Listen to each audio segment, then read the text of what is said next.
yes, magsasarili kayo. Hindi mo naman kinakailangan na i-touch yung partner mo para ma-push niya na maabot niya yung climax niya. Dahil pwede niyang gawin yun sa sarili niya habang pinapanood mo siya at ginagawa mo rin sa sarili mo. Maitim ba skin? Underarm at singit mo? K-Skin ang bahala sa'yo. Premium ang ingredients, paraben-free and sulfate-free, and FDA-approved, kaya safe for everyone. With K-Skin, ibalik ang alindog mo. Huwag nang magpahuli. Hi guys! Welcome back to our channel. Kamusta po kayong lahat? Sana ay nasa mabuti po kayo. At sa mga hindi mo po nakakakilala sa akin, my name is Cheryl Ting. At kung bago lang po kayo sa channel na to, pwede po pong makahingi ng isang favor to please consider to subscribe dito po sa ating channel. And also, huwag niyo na rin po sanang kalimutan i-like and follow ang ating Facebook page official and also ang ating TikTok account, Cheryl Ting.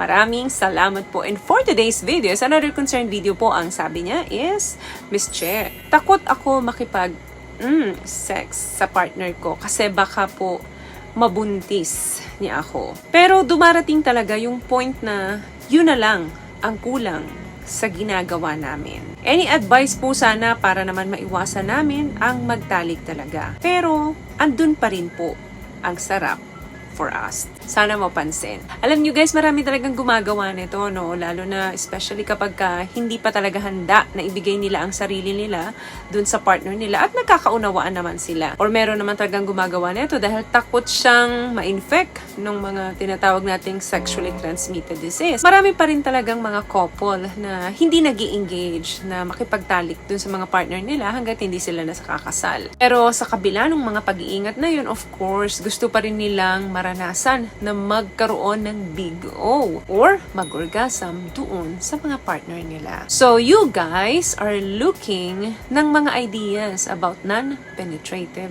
sex. Ano ba ito? Ito yung act of connection and intensity of skin contact or other form of intimacy without pagpasok na mangyayari. But still, nandun pa rin yung pag-exchange ninyo ng fluids sa isa't isa. To the point na mapag-orgasm ninyo ang isa't isa. You just have to think outside the box. Yes, literally. Number 1 dyan is yung mutual masturbation. Yes, magsasarili kayo. Hindi mo kailangan gawin sa partner mo yon.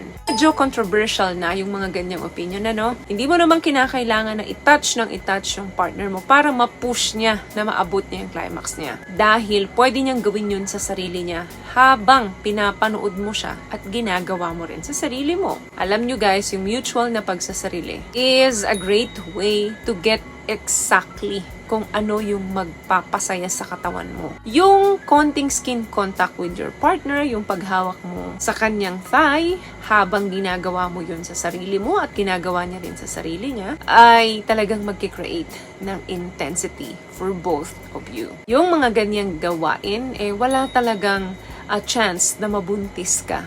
But of course, merong slight risk of disease transmission kasi nag-exchange kayo ng fluids sa kissing and a lot more bago ninyo ginawa yun. Pangalawa, eto, kahit naman ginagawa ninyo ang pagtatalik or not, pwede nyong gawin ito. Yan yung oral sex. Isa sa pinaka-best na avenues para makadirekta ka doon kay Manoy at makadirekta naman yung partner mong lalaki sa clitoral stimulation is yung magkaroon kayo ng oral without penetration. Alam ko, aware naman na kayo dito. Alam nyo naman na to. Hindi naman kasi ito sekreto ng form of sexual act. So, eating out your partner at ikaw naman ay nagbibigay ka sa kanya ng BJ, so is a pretty great way para mapasaya ninyo ang isa't isa. Hindi ko na kailangan i-elaborate yan isa-isa. Basta ang masasabi ko lang dyan, kapag gagawin nyo to, dapat ang stamina ng inyong mga panga ay naka-ready. Dahil yan ang gagawa lahat para mapasaya ninyo ang isa't isa.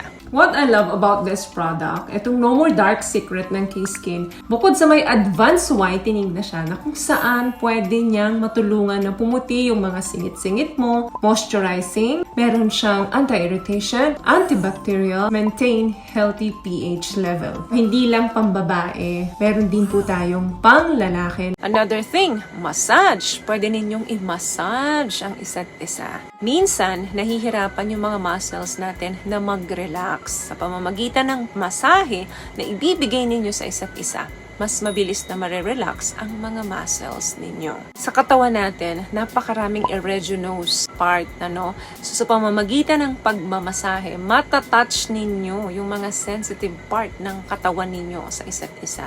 At pwedeng mag-create yun ng intense na init sa katawan ninyo to the point na posible kayong makatapos sa isa't isa. At magkaroon ng happy ending ang pagmamasahe nyo. Last one, pwedeng role-playing, fantasy, and foreplay. Insan kasi, hindi naman talaga yung pagpasok lang ng ari ng lalaki ang laging nagbibigay sa atin ng intensity. But, the context nung ginagawa natin, paano tayo nagpo-foreplay dun sa mga partner natin. Ang SEX ay mas nagbibigay ng mataas na excitement yan kapag bagong place, bagong posisyon, yung opportunities, hindi nagsastop yan dun sa bedroom lang.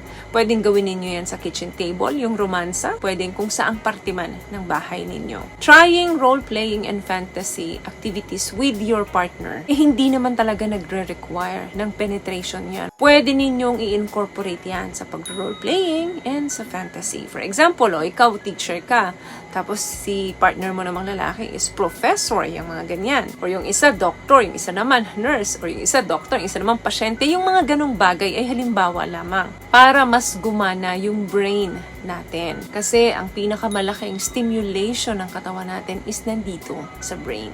So kapag maraming idea ang nandyan sa isip natin, yan din yung gagawin natin sa mga partner natin. Na pwedeng mag-create ng mga ideas nang hindi kayo nagtatalik pero nabibigyan ninyo ng kasiyahan ng isa't isa. So always communicate with your partner. So, may natutunan ka ba sa mga tips na napag-usapan natin dito? At kung nagustuhan mo ang video ito, please give it a thumbs up, comment down below, and also share this video na rin po sa mga kaibigan sa tingin nyo matutulungan ng video natin. Once again, palagi po kayong mag-iingat at palagi po kayong manalangin. Thank you guys for watching and see you in our next one. Always love yourself and be a blessing. Bye!